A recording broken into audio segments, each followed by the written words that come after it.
Welcome. Osio. Hello, in my language. I'm very glad to be here as your guest. And so you can ask me what questions. If I know, I'll answer. If I don't, I'll tell you. Well, Rolling Thunder, it's been only in recent years that traditional American Indians such as yourself have been willing to share your way of life with the larger white community. There's only very few of us that do that.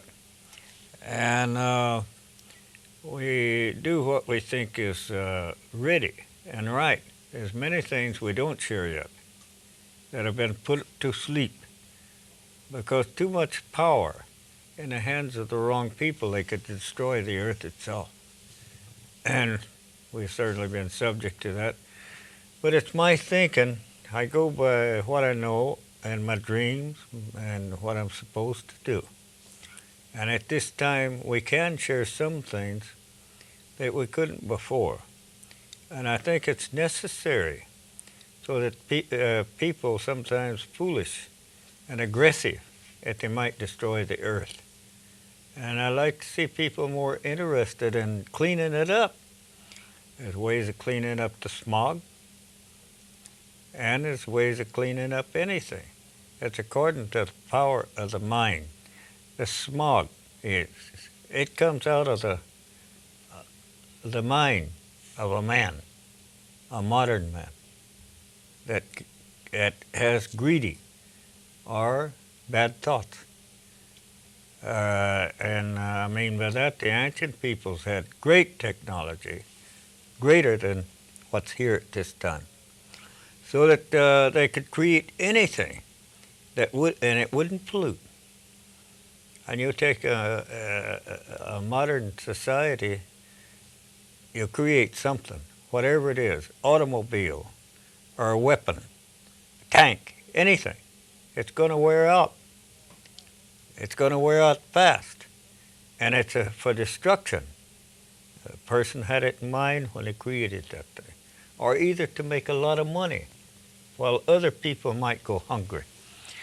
So by greed and aggressive thinking, which is wrong, and these people are still far behind others. And there's others watching out there too.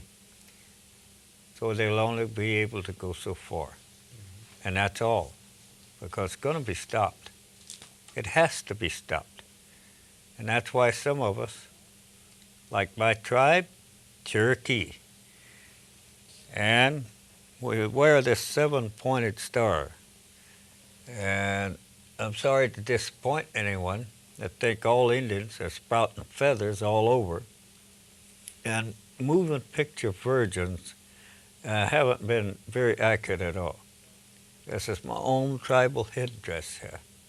And the 7-pointed star is national emblem of my people. Mm-hmm. Here, it's a 7-pointed star inlaid with turquoise, representing that we came from a place called Atlantis, where the West Indian Islands are now, before it went under the water. And before that, from a star out there. And we brought our teachings with us, how to build the pyramids, and move 20-ton boulders into place with no slave labor and all that stuff. That's their theory, which is wrong.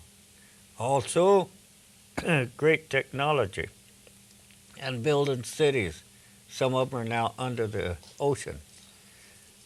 And then, before that, we came from this star out there. We brought our alphabet and books with us. And originally had 92 letters in our alphabet. Sequoia, one of my ancestors, and he helped revise this alphabet to 86, and so it could be translated to English, and it wouldn't be destroyed. Because at that time, they were making war on my tribe, and Long March, they call Trail of Tears, they do. We call a Bloody Trail. Over 1,000 miles on Smoky Mountains, where the Cherokees moved inland. and then to a place called Oklahoma where I was raised. Others went other directions. Some went the Mayans, some of our cousins, and they were great builders too. They had this knowledge. They went to the coast of Yucatan, Mexico, had many friends over there. And some went to England, Stonehenge, and placed those boulders there where they could accurately tell the seasons to plant the crops and many different things about the seasons. And some, I hear, went to Egypt. I tell my Jewish friends they went the wrong direction, and that's why they lost one star. Some of them have said they're going to get it back. Might be a good idea, huh? So, anyway, they laugh about it. They're good-natured people. Well, there are some Jews who think that the Indians are part of the 10 lost tribes of Israel, and I guess you're suggesting that the Jews are one of the lost tribes of the Cherokee. They are one of the lost tribes. Yeah. Yeah. And Columbus didn't discover America. There were people here already. That's A couple for sure. of my boys wouldn't put that down. They were going to school. I had to go up and have a chat with this little principal, and I made him stand on the other side of the desk while I stood on, or sat in his chair. Finally, I had to stand up. And I explained to him, I've taught my children not to lie. Now, you're trying to make a liar out of him, and he finally caught the message. I told him, you were working for me. I paid taxes. And so you're going to listen to me. And you're not going to teach my children to lie. And so he made an exception of my boys. But he flunked them. Well, it seems Got even with them. it seems to me that the lie of the larger culture is much bigger than who discovered America. It's as if we've lost touch with something very, very fundamental that native peoples such as yourself have kept alive. Well, they stole most everything. And somebody asked me, what part of America is it that you, isn't there any good thing that you like about this country? I said, yes, that's that part that they stole. And it is very true, even though they stole most everything they could get their hands on, our land, children, women, whatever, they took it, and the natural wealth. Left us very poor people, a lot of our people homeless in our own country. But the best things of all, that they had no value, was our way of life. They copied our Constitution from the Iroquois Confederation. That's in the legal code books. And so that they didn't invent that. They had nothing like it before. But they couldn't live by it because their heart was not, and their thinking was not in that kind of a order to live by something like that. And a real freedom and a real peace, they couldn't do it. So they violate it every day by their different interpretations, just like they do their own Bible and different good books. Yeah, and so in losing these values, they also lost a great deal in how to take care of this land. I like to teach about that. That's our job. We were delegated. We don't say we own the land. The grandfather Great Spirit, the one they call God, is the one that owns the land. And so that we are, though, the caretakers of this land. Nobody else can do it. But there's people that can help. And we'd like a lot of people like that would help. If we try to take your job, we'd make a mess of it. Somebody else's job. It wouldn't be too good because You people have the technology, and we're all needed. All of us are needed to work together. And so there won't be any such day as next wars of violence. Also that the land could bloom again. And it does in the desert where I live. And I can prove it. Right now, it looks like a jungle in the area right around my house. And it's green for 100 miles around. On every side, different deserts, real deserts. But in the area where we live, I've seen even what they call weeds. No such thing as a weed, really. I've seen them dance when there was no wind blowing to the sound of our drums and our singing. That's how powerful that is, too. And so that we have rain, and even without the rain, these plants are still green. It's amazing. I come down here sometimes, I see everything dried up sometimes in the past. And one time they was having a drought. And the water commissioners over here in Marion County wrote me a 2-page legal size type letter and invited me to come down here and get some rain that time. That's some years back when it was really drying up down here. And I turned it down. I had a good laugh. You know why? They didn't say one word about what they're going to do for me or my people.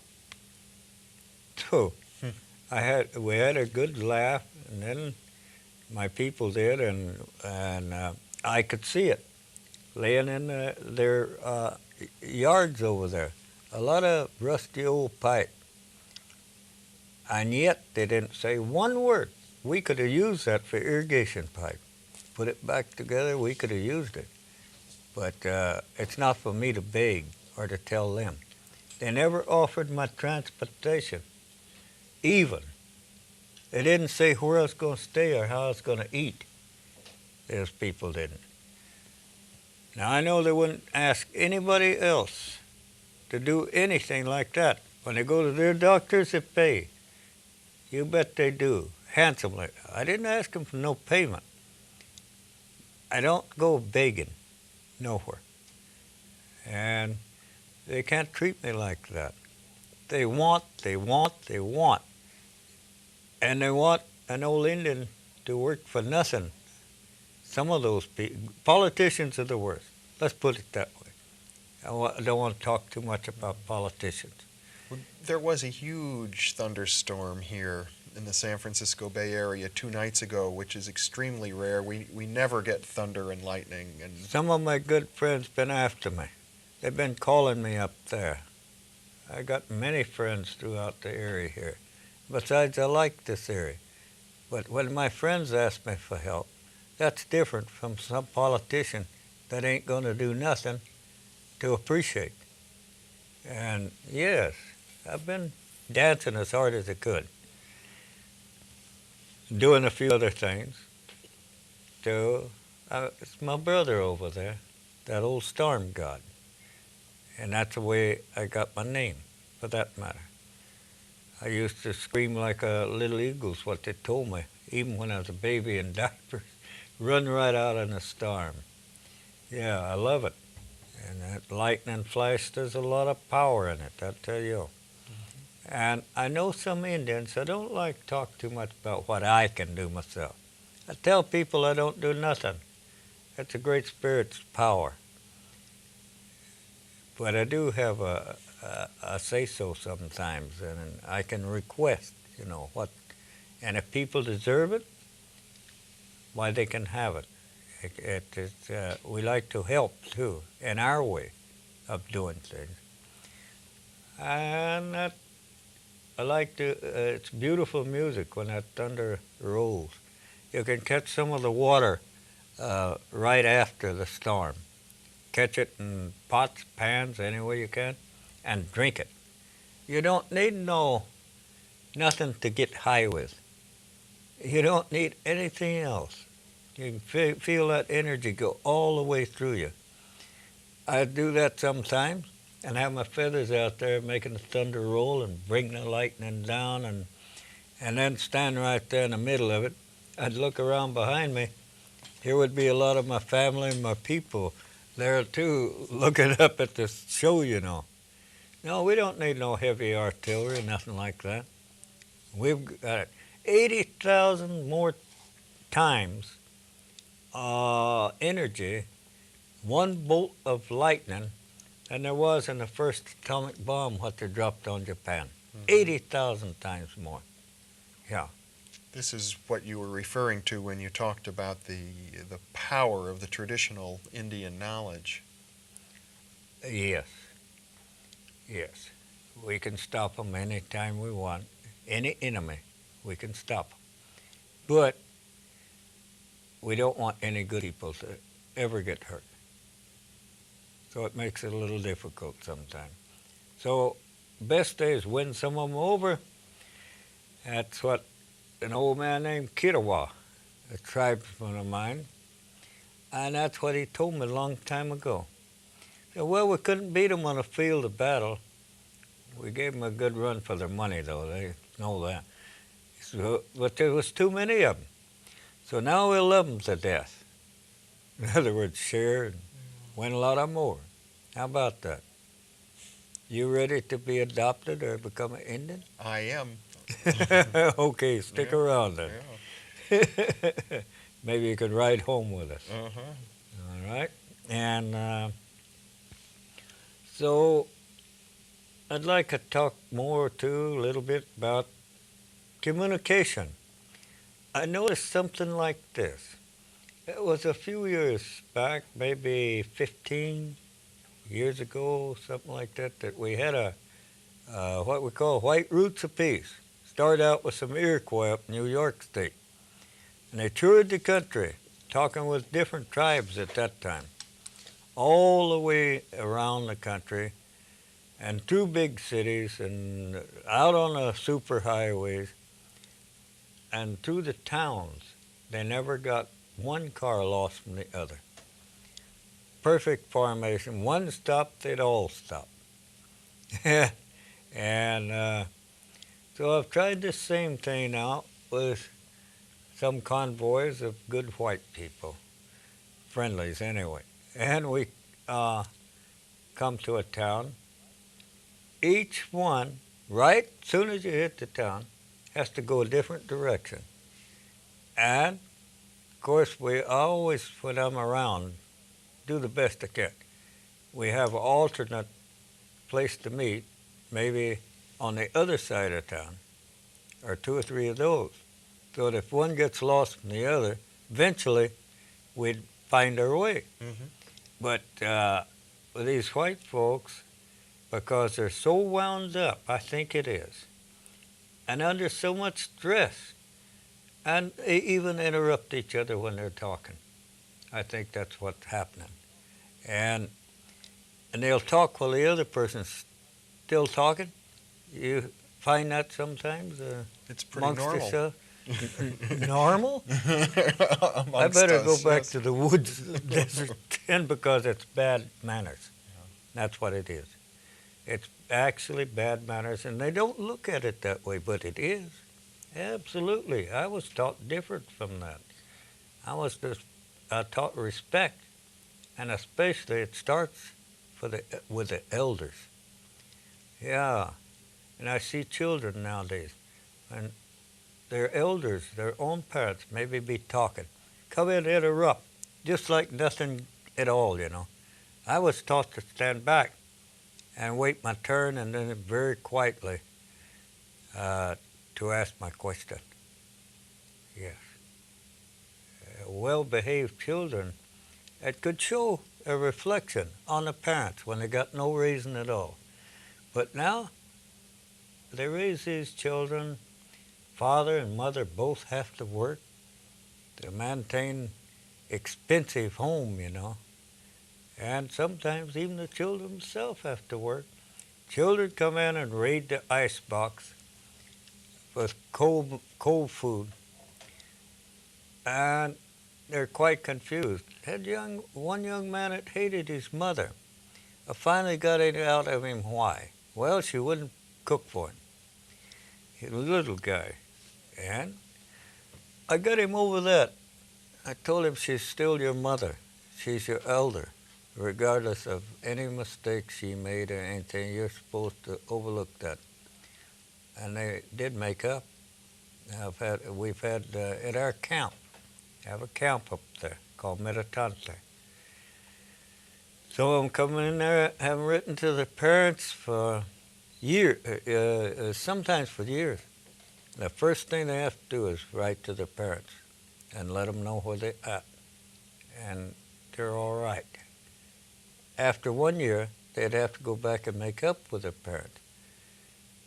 And it was good to see them get themselves cleaned up.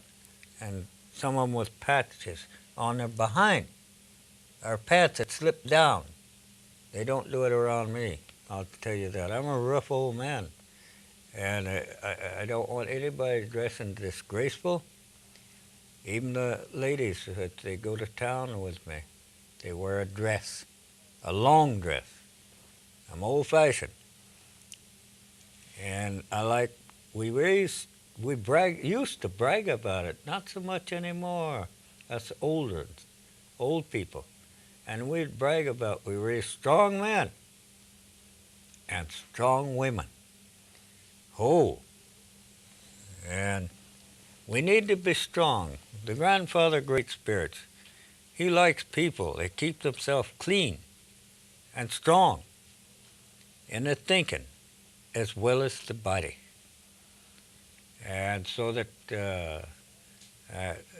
the way we are. We appreciate the good things. And then the good things come to us in spite of everything. Grandfather is going to provide for those that deserve it. Mm-hmm. Is there a sense that by respecting one's elders, one's parents in particular, from whom we were born biologically, that we become closer to our own nature, closer to nature? Well, yes. That is, I think all children should have pets. Might be cats, dogs. My kids had wildcats, bobcats raised in the house. They had a crow, lived outside for a pet, and he could talk a little bit. And then they had all manner of pets. But by showing respect and kindness to these pets, they might be also respectful to each other. And we don't let any of the dirty English language, like bastards or stepchildren. There's no such thing. My children yet today, well, they're not children no more. They got a whole flock of grandkids, lots of them. And yet today, they don't use that kind of dirty language. No such thing as a bastard. And why take it out on the girl always to have a baby? It's not done in our society. It's not thought of that way. So it is too. So be it our minds, we should keep them clean. That's the worst kind of swear. You can put a curse on, I've seen them, on a little child. He takes it seriously if he's called a name. We don't go in for name calling either. No.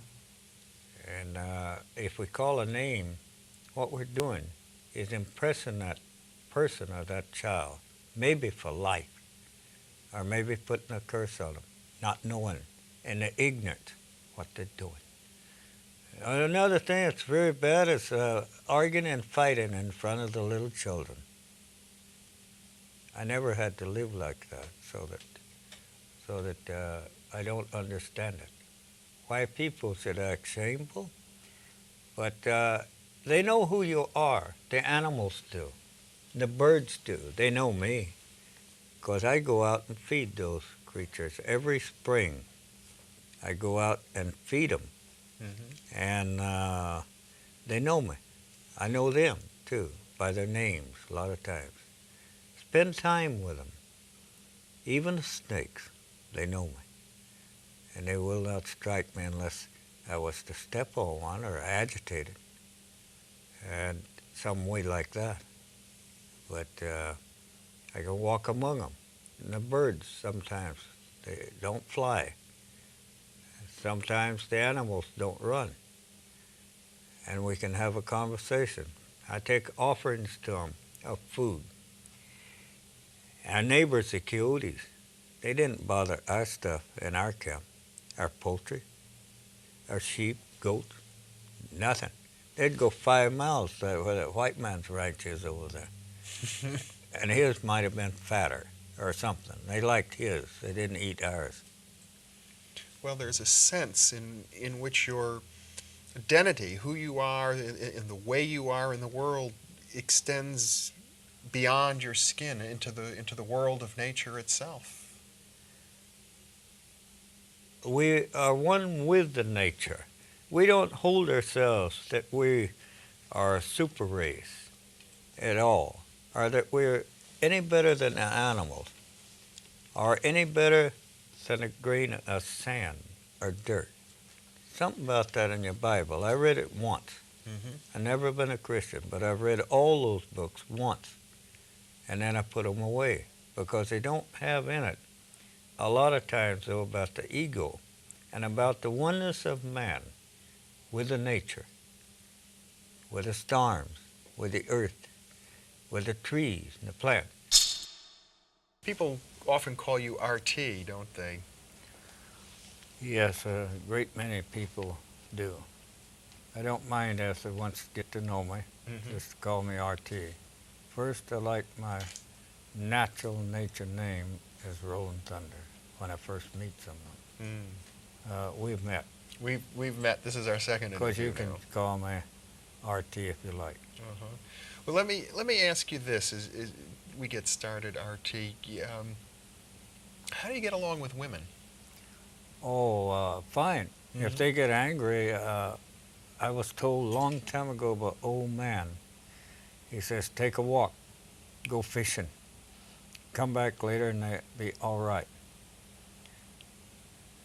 And I've also been told by an older clan mother a long time ago, and she told me, always ask them if they can cook. and so when I met my wife that passed away, last one I had, Shawnee Indian woman, and I asked her if she could cook. That's the way I proposed to her. I never learned no modern ways, dances, or making love. So there she was, sitting there where I'd seen her 3 days before. I know she hadn't been there all the time, in this little cafe. So I took her outside and proposed to her there on the sidewalk. I was kind of fast those days, I guess. So I asked her if she could cook. Said yes. And said cornbread, yes.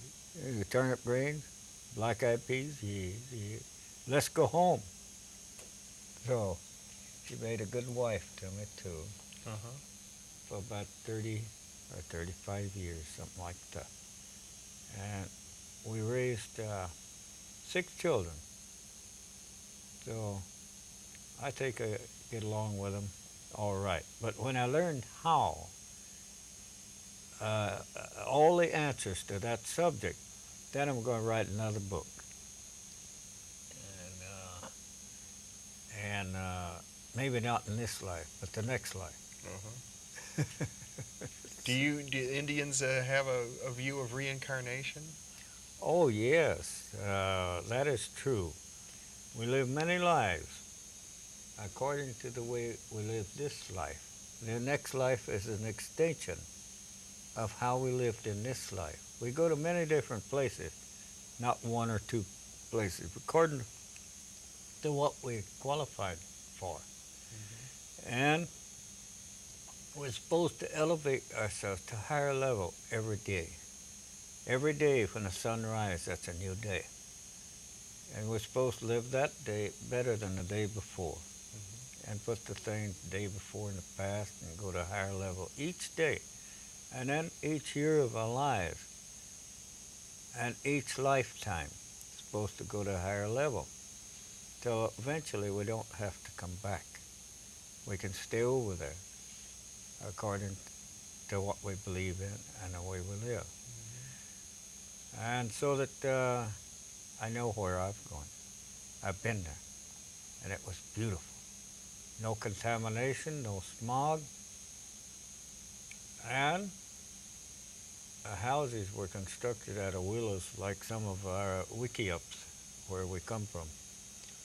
Same way, out of willows, woven like a basket upside down, kind of.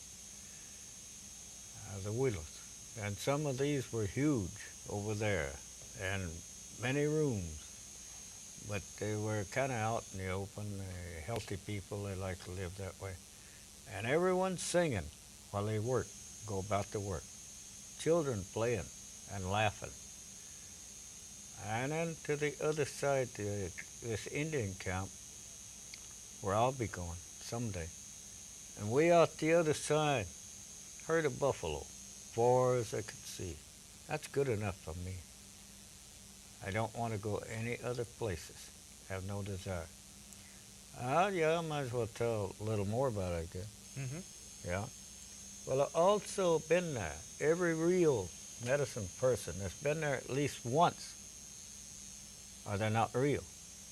I have. I've been there twice over there. Because I've been over there after my wife passed away. It was the same way. No worries, no care, no stress. And the air and the water was pure. No pollution. So I just, I've been over what we'd call the Indian hell.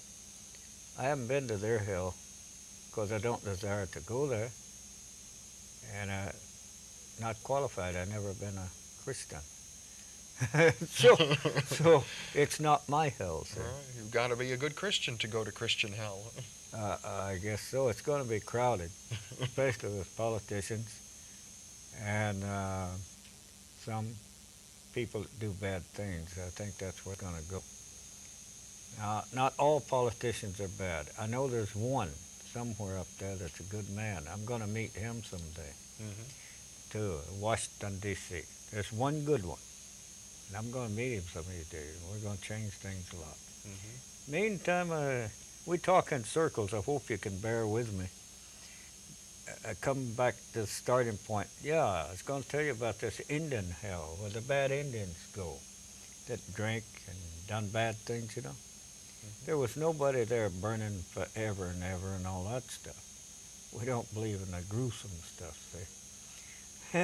And so anyway, it was a big rock cliffs, a couple of 100 feet high, all around a huge valley. And there were a lot of guards up on top.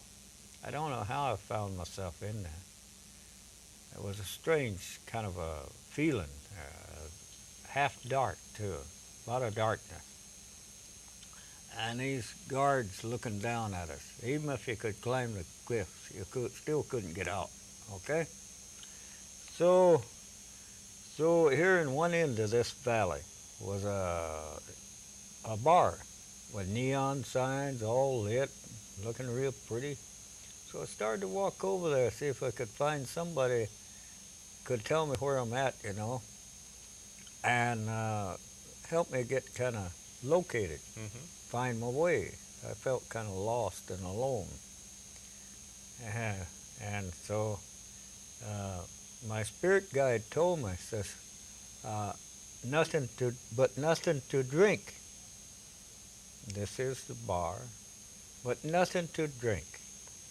So I thought, oh well, I'd seen some girls dancing, real pretty, mima skirts on, you know, young girls and dancing around and everything, you know, and so I decided, well, go over there and see if some of these girls can help me out and maybe explain to me how to get out of here. I don't think I like it too well down here.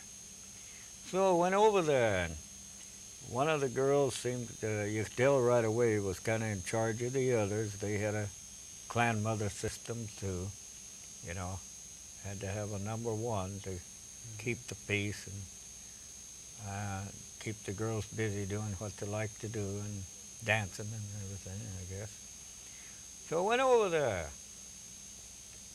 and the spirit guide told me right away, but no sex.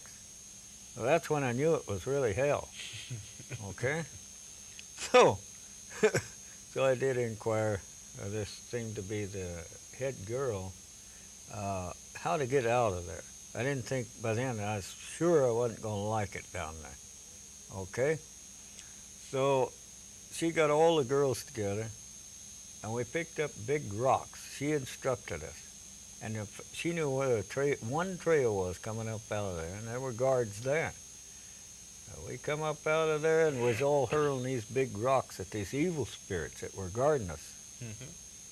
By golly, we come up out of there, I'll tell you, you hear them, the rocks thump, you know, and hear those things cry out and take off. We come out of there. That was my adventure in our hell, I guess. Mm-hmm. Yeah. Do you think of this realm as being supernatural, or is it natural to you? It's real. It's real. We're the ones that are unnatural on this earth, mm-hmm. with these bodies that are imperfect and only wear out sometimes nowadays after a very short time through accidents, abuse, wrong kind of living, and by the chemicals we get in our food and water and the smog, and they wear out fast with all that. So they're not real, see? They're only temporary, where the spirit lives on and on. We live many lives. And if we slip back, if we don't live a good life, somebody commits a murder, even warfare, there's no excuse. No excuses is any good thing. We have to suffer. And we can slide back, have to start all over again. Maybe be reborn as a worm or coyote. And then we have to work our way all the way back up. Yeah. So I've got 3 lifetimes together at this time. I'm a young man with, you might say, in knowledge yet. I have much to learn yet. It'll take all the lifetimes put together to really know what there is to know. After that, this is a learning place here. I'll no longer be needed after that. Yeah. You were talking to me earlier about the tree of life that you had experienced, the 800-year-old oak tree. Yeah. Oh, tree of life. All peoples at one time around the world had a tree of life over across the great waters, European countries to the northern part anyway. It was an oak tree. It's the one that they got currants from at one time. They could eat, and knew how to cook those, how to eat them. And then they got greedy and to start building ships to sail out, to raid other people, and to discover other worlds after they'd used up their own natural resources and their own, and cut down all the trees, most all of them. Of course, then and most of it was to build ships around the Mediterranean and then also around the Baltic and Northern Europe, and first the Scandinavians, and then later on different nations and peoples, so they could raid other people, loot other people, cheat other people around the world, and carry their diseases they'd pick up from one place to another, so which were many. And so that anyway, before that, they followed regional ways, and they got along good. They went with a circle, which is on the tombstones in Ireland, a circle in the beginning, the same as we go by here. And this tree of life, though, it can be different in different places. The Iroquois up in New York State and southern part of Canada, Ontario, and I think it is the maple in that area.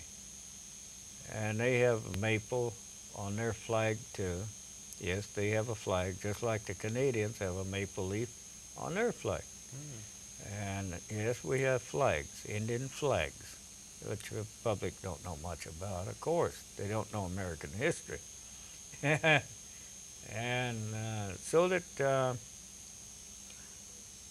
in the West, up where we live anyway, it would be the pinon nut tree. But under the roots of this tree, it's told to us, there's room for all people. Now that don't mean we want everyone to go back to Europe, any stuff like they might, some people might perceive. Even if we came to power, we recognize our teachings. We go by our teachings. And the white people need us. We need white people and colored, all other kind of people. Do you know it would take at least 100 years, maybe 500, to clean up the mess that's been made here? Yes. Clean up the rivers, to replant the trees. You know, we'd need all the help we could get, huh? So when we take over, now don't let that scare you, but I've seen it, we are. I've seen it, and looking into things. We will take over. It said if they can't keep the treaties, then we'll take it back. And after this disaster that you're going into now, there won't be too many left. I wish there were more. But I've seen these armies without guns going into the great cities and all over and rescuing what they could. Armies without guns and taking food to the people. That's the kind of army that we'll have. It'll be different from yours. And we're going to tighten up our immigration laws. I'll tell you that right now. They've been too lax. So we're going to tighten them up now. And we're going to take all the politicians made laws against Indians and poor people. And we're going to take them and ask them if they can swim. And the good people that want peace and live in peace and a real kind of a balanced prosperity where we help each other. And we're not going to let them out. Oh, we need all the good ones. We don't need the bums and the treaty breakers and the thieves. We don't need them. Oh. No, I think we are all yearning for the time when the earth will once again belong to the people who love the earth. Well, the earth is a living body, just like we are. It has streams under it. And it said among our people, this earth sits on a bubble. And we can believe it because these bubbles are water, lakes, streams underneath the earth. They go all through it, all over. And then fire underneath that. So that she's a living body and she has ways of cleansing herself when she's too much violated. And she turns over, just like an animal turns over in the sand or the dust to cleanse itself of parasites. And we got too many are being parasites. They take, and it should be a law too. If they cut a tree, they have to plant one. Same way like Denmark and little Sweden, those countries over there, they're proud of their lands. Here, they got it for nothing. Nothing but the taking. So, she needs to be cleaned up. And so she has a way of turning over. She's done it before. There's proof of it. In Alaska, they found mastodons and dinosaurs perfectly preserved in the ice and with food, tropical food still in their mouth. So it's been proved before. It is a fact that the earth, every so often when needed, can turn over and cleanse herself. And so there's more than merely atomic war and everything that's facing it. Now, these things are being hurried up. It shouldn't be necessary. But there's so much desecration and destruction of the nature and the earth. You can see it everywhere you go now. I remember the days when in California you could walk down the streets in Los Angeles and pick oranges off the tree and eat them. And no pollution. I remember those days. And I was doing that one time when I was hungry. And a movie star down there called me in and cooked me a good breakfast. He's a wonderful person. I got many friends down there. They're not all bad people. Some of those people just because they're rich or something like that. And they do like to help people when a lot of people don't help. And so also back to this destruction and environment, I've been hearing that they have a hole in the outer space area, this atmosphere, and it's growing around the South Pole. Yes. And it's having they kind of rays of sun that get through now are harmful ones. The hole in the ozone layer. Yes. And it's heating up, melting the ice.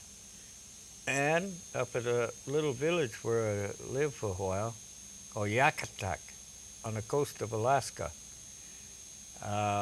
there was huge mountains of glaciers that were moving, sliding, as the earth warms up toward the village. So, a lot of the people that became Catholics, they called in a good father, Catholic priest, to them to stop that glacier. They couldn't do it. So they called to me and asked me how to stop it. They went out to stop the glacier from moving. Temporarily it stopped, but we knew there's a time when they're going to have to evacuate that village. A lot of them may be coming to our place, which is 5,000 feet high on the level. And there will come a time this California is going to go under the water, like was prophesied a few years ago. That's kind of funny. I thought it was when one old man from Southern California, somewhere around the area of Los Angeles, and he came by my place, and my young people checked him out first. And Dad, you might ought to talk to this old man. Seems like a good person, but he seems just kind of mixed up. Well, I didn't catch on at first what they're talking about. And they said he wouldn't eat. He's in a great hurry. So I did talk to the old elderly gentleman, and it seems his guru or somebody in around Los Angeles had told him California and the whole West was going under the water. So he was headed for Pikes Peak in Colorado. He won't get up as high as he could.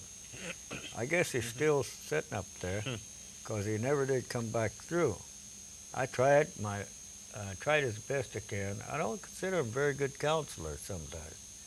And I tried to calm the old gentleman and tell him if he had it coming, he's going to get it wherever he was. Whether he was on top of Pikes Peak or sitting down there at sea level, I didn't do a very good job, I don't think. So he took off in a great big hurry without eating or anything for Pikes Peak. I think it must be still up there somewhere. Yeah, that's true. Wherever we're at, it's something we cannot get away from, whatever our karma is. Yes. So I presume the old gentleman's still sitting up there on Pikes Peak. He wouldn't listen to me. He listened to his money-making guru or whoever it was down over there, you know. Now, no Indians were making any prophecies. They'd laugh about it. We'd laugh about it up there on the reservations and everything.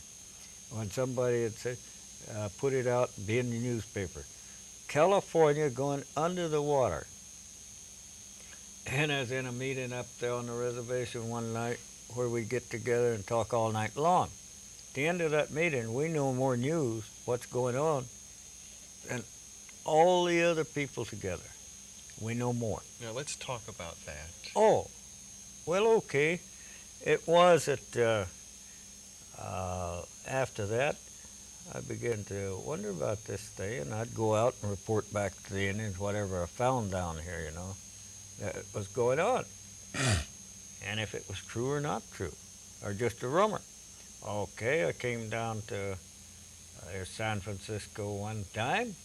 There I was sitting in the park watching people go by and checking on their troubles. I could tell, well, that guy, he had a fight with his wife this morning. Now he's heading for the office to have a fight with his boss and the rest of them. Boy, you could tell by the way they're walking straight ahead. I finally got tired of that. They got so many problems, even those days, that's years ago. So here come a full-blood old Cherokee Indian came and sat beside me. And so he had some complaints too, but they were different. They chased him out of Golden Gate Park for fishing. And he was complaining, can't fish to eat no more. He explained how they'd police somebody, they'd chased him out of Golden Gate Park anyway. So I sympathized with him, yes. I says, civilization's not always too good. And so we talked a while about different things that interest us Indians, Can't hunt and fish no more, different kinds of things. And he wanted me to go home with him. So I went home with him.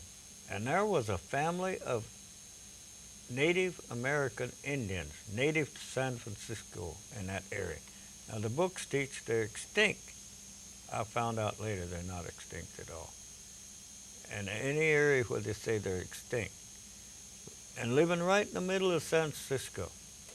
And this family had the history all the way back to when you could walk on the sand across the bay. And they used to fish through the sand, to the water underneath. Oh, yeah. And back that far, which must have been maybe thousands of years ago. And also they had articles in their possession that have to do with holding up the land. So I knew what it was. This old man had stood up in a meeting way up there on the reservation, never seen San Francisco, never been out of the reservation. And he says, I seen that place called San Francisco. I seen it like an island with water most of the way around. See, we don't have words for peninsula. Mm-hmm. Like an island, but with water most of the way around. And he says, I seen one little stem holding it up. And I found it. Wherever there's traditional Indians still living, there's nothing to fear. Because we'll hold up this land. But it's getting to the point there ain't many of us left yet. We've been genocided to the point where there's only a few of us, real traditional Indians. And so the others have become, I guess you'd say, westernized and converted to a foreign religion or either drunk. And that's not traditional at all. That has nothing to do with traditional. Traditional Indian is one who lives close to the nature, with the nature, and regardless of all the other things swirling around us, trying to destroy or consume us, that we never give up. We stay and proud to be Indians. And so living with the nature and the trees. I like to go out every morning at 850-year-old oak tree where I've been staying. It's on that property. And they got it fenced in now, it's good, for its own protection. I like to go and stand with my back to that tree. And I've had a bad back, but every time I stand close to it and think about it, I feel good. My back gets stronger every time. So it don't get weak so much, and I can stand up straight where I used to be all humped over one time. and had been involved in train wrecks and things where I got all broke up, see. And it makes me stronger, drawing that energy into me. And so I'm glad they preserved this old great-grandfather oak tree. He's the grandfather, and he's got an awful lot of power. And I like to stand out there, my back to it. And it's good that they preserve some of the trees, and even some of the redwoods, I guess, even small tracts of them for seed and future generations. How many we don't know, but we should think more of our children and the grandchildren and the good things of life that are being destroyed. Not necessarily to let them destroy it. People have asked me how to stop them. Well, we don't believe in violence. We're not going to take any guns or blow anything up. That's not our nature, to do those kind of things. They say, what can we do? I ask them, do you know how to pray? You'd be surprised how many that admit they don't know how to pray. Not like an Indian, anyway, that they don't know how to pray. They might ask for a Cadillac. They might ask for a gold mine. I had one young man come to me one time. He asked me, will you help me? Can you, he said, first, help me find a gold mine? I said, yes, if you're ready to make the offering. Said, what is the offering? It's flashing right through my mind all the time. I can tell you where you can go and find a gold mine. There's a big gold mine right on that spot today, close to Battle Mountain, Nevada. And I can tell you where you can find all the gold you want. He said, if you're ready to make the offering. See, if I gather a plant, I have to make an offering. Okay? Nothing is supposed to be free, especially if it contains life. So, he said, what is the offering? I said, your life. Because some white man, more greedy than you are, is going to kill you for that gold mine. I'd seen it. Come along and he'll kill you for that gold mine. He chickened out. Kind of glad he did. See what greed does to people? And I advise people, I want to explain too about the plant life and how to respect those plants. When I gather my plants for medicine, and I gather some real powerful ones, when I gather them, they're real powerful. Somebody else might go there and start yanking them up, and they're going to do nothing for them, maybe poison them. Well, when I gather my plants, I have to go out there, never at nighttime, between sunrise and sunset only. At nighttime, we let them sleep and rest. They have a life, they have a tribe, they have a family, and they have a chief, just like we do, we people do. Same kind of order of things, only they can communicate on a much higher level. They don't have to make a lot of noise when they communicate, but they know what's happening. They can read our thoughts. I've seen some plants, they would fold their leaves in fear if some people approach them. I like to see them happy. And I explain to them in my prayers how they're going to be used in a good way and should be happy for what they're doing and not to fear that we won't take too much. Never take more than half. And if I only see one or two, I leave them be to reproduce. That's our reverence for the plant life. And so it is too at these plants after I made my offering to the chief and these ladies around him, these females, then if I have to still, I only take so much, never more than half. I don't believe in killing those plants or destroying them. And so that if I take some from below the ground, the roots. Then I have to smooth the dirt back, the earth back, just like it was, smooth. And maybe replant a seed or a piece of the root where it came out so that it can grow again. And that's a reverence that we have for the plant life and the Mother Earth, too, itself. But they're going to be real strong medicine. I make the strongest medicine in the world, and I'm very modest. I've found no one yet that wanted to challenge me, because there's no such thing in my world as a challenge. We don't go around doing that anyway, unless we're just playing games where nobody gets hurt, but just games. And so that just see, prove ourselves and have a little fun, that's all. In other words, we might put a stick behind a sagebrush out there somewhere, and the other guy go over and look for the stick. It ain't there no more.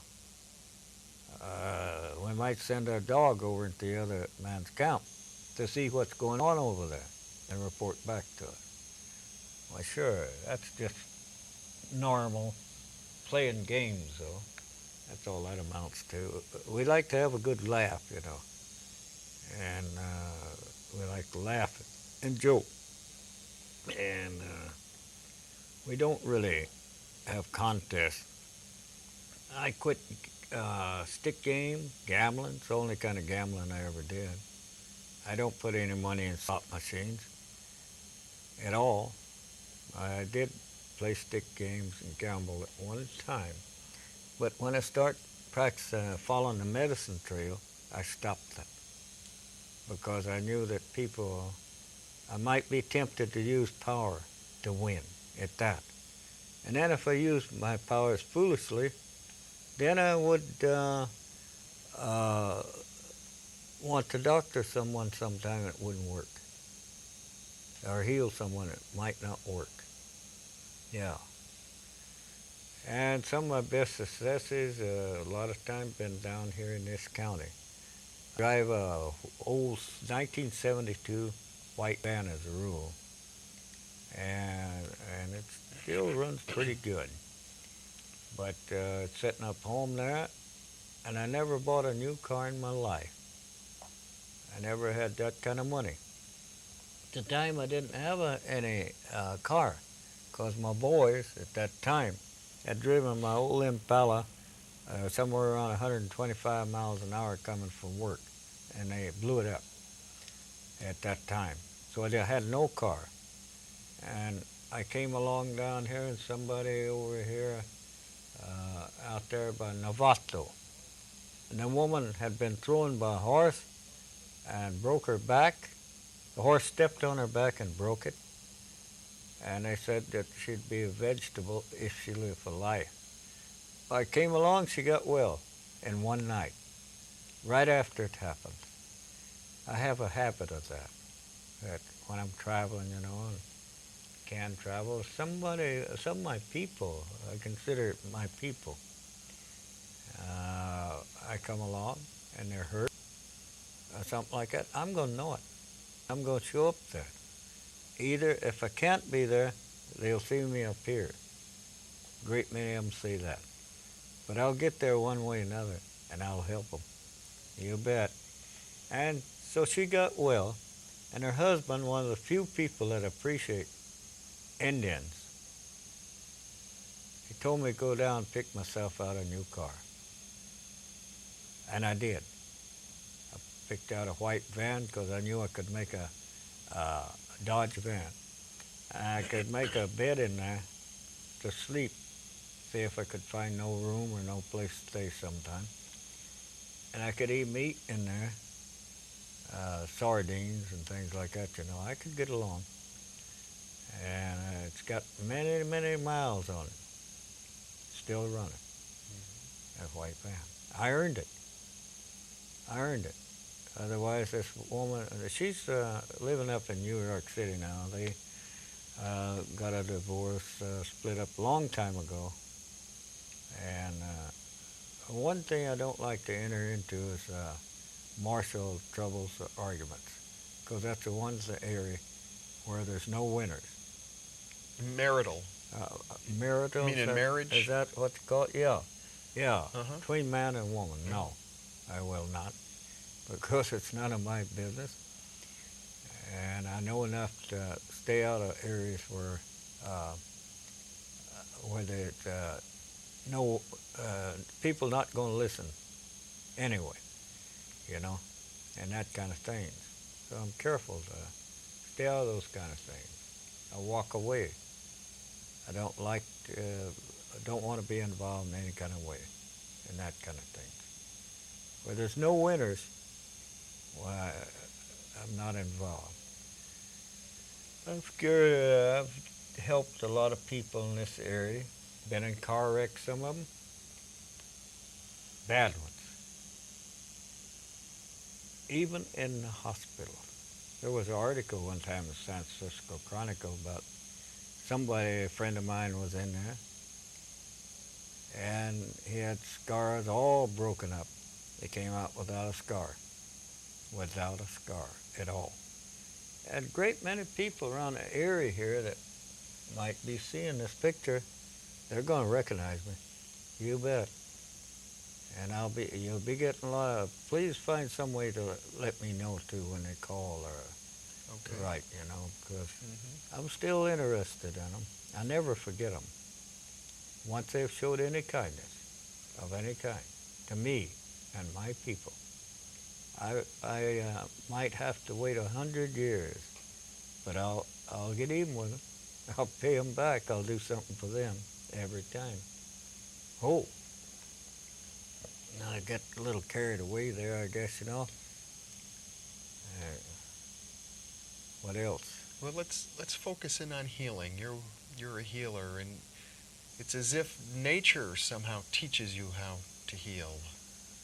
Yes, I usually use my hands. In the first place, I take a good bath if I need it. Most times I do. And I have the other person also, if it's possible, take a good bath. Without soap and perfumes and shampoos. Some of that stuff can knock me down. My odor is very intense. And I can smell the sickness. I go over them.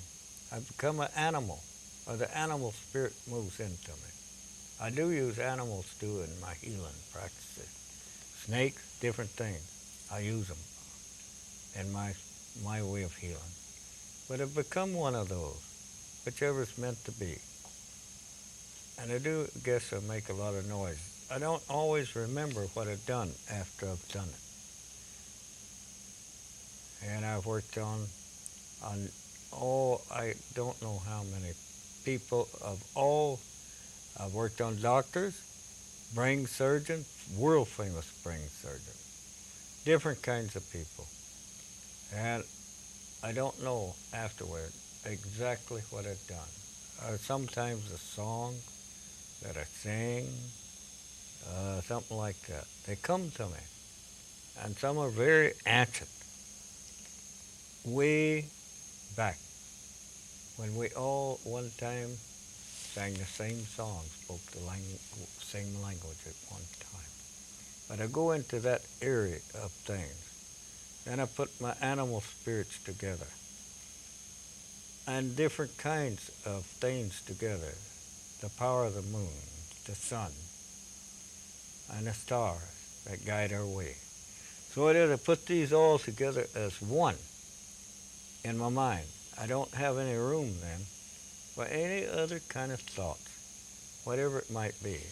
Drinking, sex, anything after that. And I picture in my mind what's happening after I've looked into the person. Even the broken bones coming together and healing.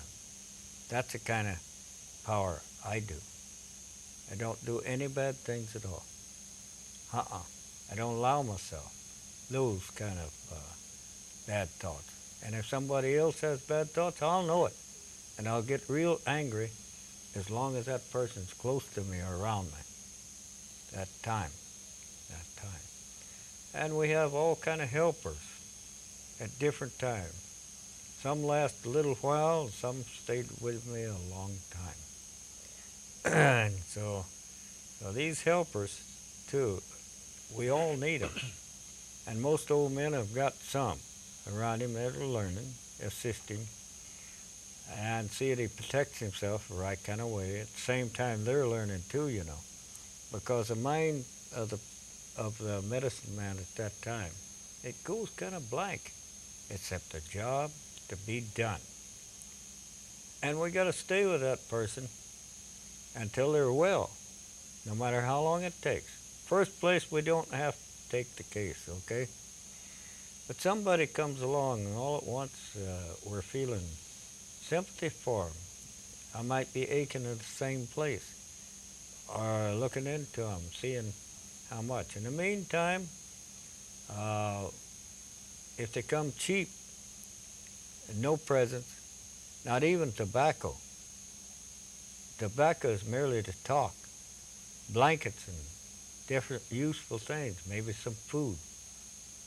And we're not immune to the fact that we do need some money. But I always let them give it to my helper. They put it in an envelope and give it to me later, maybe. But I'm not going begging. Don't beg them. We can't do that. It can be an offering. And I've took on some mighty tough cases and with good results. But I need encouragement. In other words, we don't travel on a broomstick. And there's times when I had to pay my own fare even to come down here and to help people that way down here. And then there's times when people have flown me down there, sent an airplane up there to pick me up. And so sometimes people are real cheap. I remember one time, though, that this woman was going to a hospital and get her gallstones removed. And it was going to cost her $5,000. This was a rich English movie actress, lives around San Diego, California. So I didn't know they were rich. I didn't know anything except that I could feel that this woman needed a great deal of help. I found all this out after I got there. You know, about next morning she was supposed to go in the hospital and have these taken out. Well, I took them out. I took them out of it. And huge ones. Oh, some of them big as a hen's egg, something like that. And lots of them. I took them out. It took me a day and a half of constant work. She had a terrible diet. I guess some of the English don't eat very well, or healthy food, I call it. Maybe a piece of toast with jelly on it, maybe. A little strip of cheese, and maybe one egg. That was her diet anyway. Now, I don't know if that applies to all English. Maybe a greasy strip of bacon, something like that. And maybe a little tea, too. Yeah, they like that tea. But the most atrocious, terrible diet, I ate to be polite. I was sorry of it later. I'm not so polite no more. But I ate to be polite. But one strip of that bacon, if you've got gallstones, it's enough to cause you congestion right here. It will not go all the way down. That's when you know you've got gallstones, okay? And so, anyway, I worked over, took those gallstones out. And how I done it, different ways of doing things. Sometimes I suck things out of the person with my mouth. I'm not supposed to swallow any of that infection or any of that material comes out. And there's other times I have a treatment for it. But in every case, it come out easy. And this is my knife, if I need one, with this finger. And I can cut off a tree limb, or I can gather my herbs with this finger. I don't really need a knife. And so, yeah. So anyway, it's painless, absolutely painless, whatever I do. And so anyway, I did a good job. on this powerful, rich movie star lady. I think I did a wonderful job for her, and lost money, laid off my job on the railroad. And we got up the line towards San Francisco, coming north in Los Angeles. And one of my people met me with my car down there, the old white van.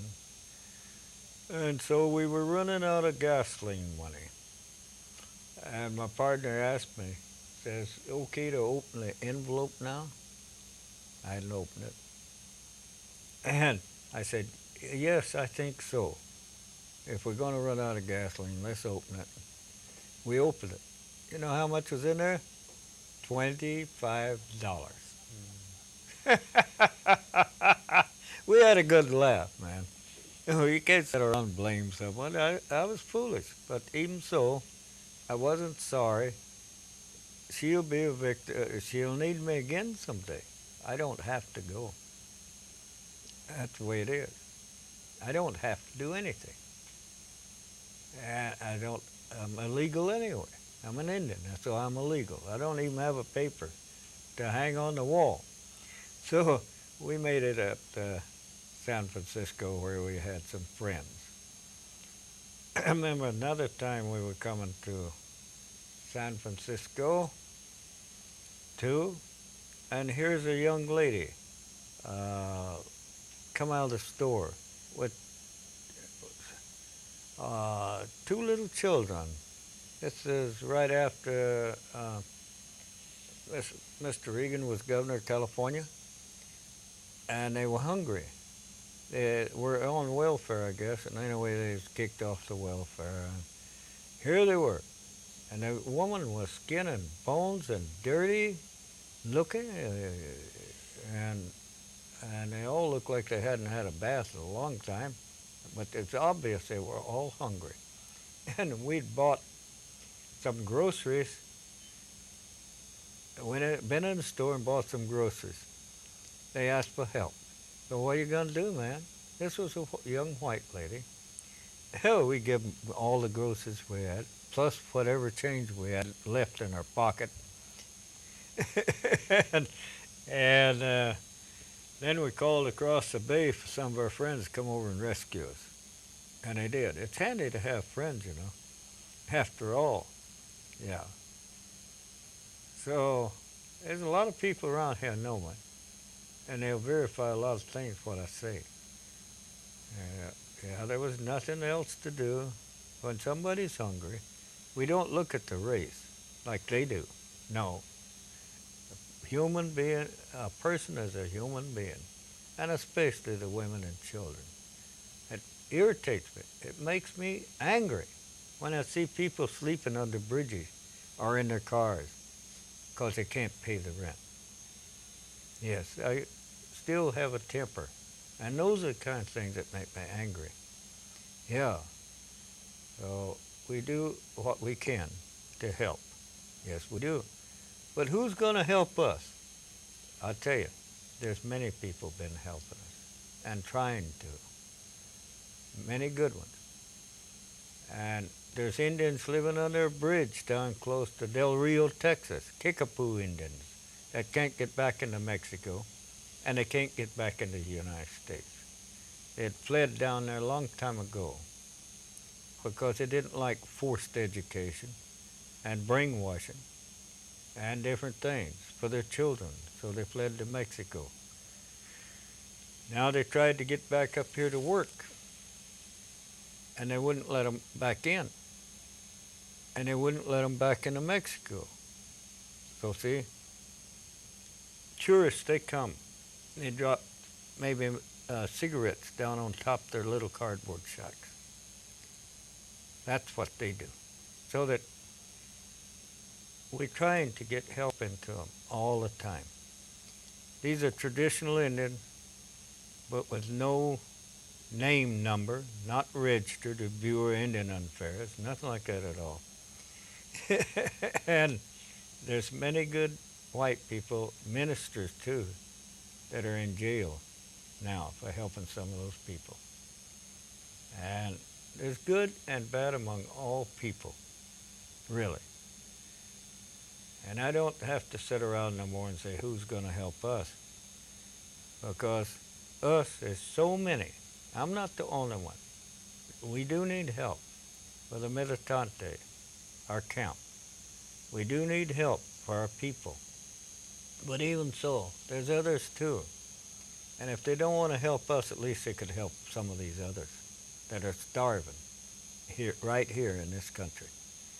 Like out on some people in the Black Hills, there's some of those that are desperate. They went out and reclaimed some of their own land, built villages there, and we're starting to take it back. Also, in Navajo country, 10,000 Navajos being moved right off their land. And I'm proud to say that one young man, a lawyer in San Francisco, and he went down there and he took two truckloads of food to some of those hungry people. He was going to go down there all by himself. And I said, you're going to eat up those people's food? What are you going to do? You know what? Instead of coming as a bum, he took 2 truckloads of food down to those hungry people. Now that's a Christian, in my knowledge. And that's the kind of belief we have. And that young man, I know he's going to do real good. And whatever he tries to do, he's going to have good luck. I'm going to see that. So see, there's a lot of people in California. We don't want to see them go into the water. We need them. You bet. To reinforce us to get the nature back in some proper perception, to help us to get more rain. Okay, they want more rain. We'd like some help. We don't want people coming to our ceremonies doped or drunked up and putting on something they don't know what they're doing. But we're going to lead the way. We're going to show them how. We're going to help them when we're properly invited. That'll have to be by some of the native Indians here. There's a few of them scattered around. And it'd be good if both people invite me so I can feel official. If the Indians ain't there somewhere included, then I wouldn't be too interested. Oh. Well, Rolling Thunder, we're just about out of time. Yeah, already? Already. It's gone quickly. Oh, well, I was just getting wound up. Well, we'll do some more. Well, I'd like to spend more time again in this area, because there is a lot of good people in this area. Some of the happiest and most sociable people anywhere in the world. And I've done some traveling. Some of the best people in the whole world. They reflect this peaceful land as it once was. And the Indians that lived here before were some of the most peaceful people. My first wife came from the Miwok tribe that was in some of this area. Yeah. Rolling Thunder, thank you so much for being with me. And of course, if viewers wish to reach you, they can contact us and we'll forward their messages or their mail on to you. Tell them, too, to make their letters very short and to the point as what they're doing. We want the information, what they're all about. And what nationality they are, nobody should be ashamed. Mm-hmm. Spit it out. Let's get together and talk these things over. Okay. Yeah. Thanks so much for being with us. Thank you for being. Oh.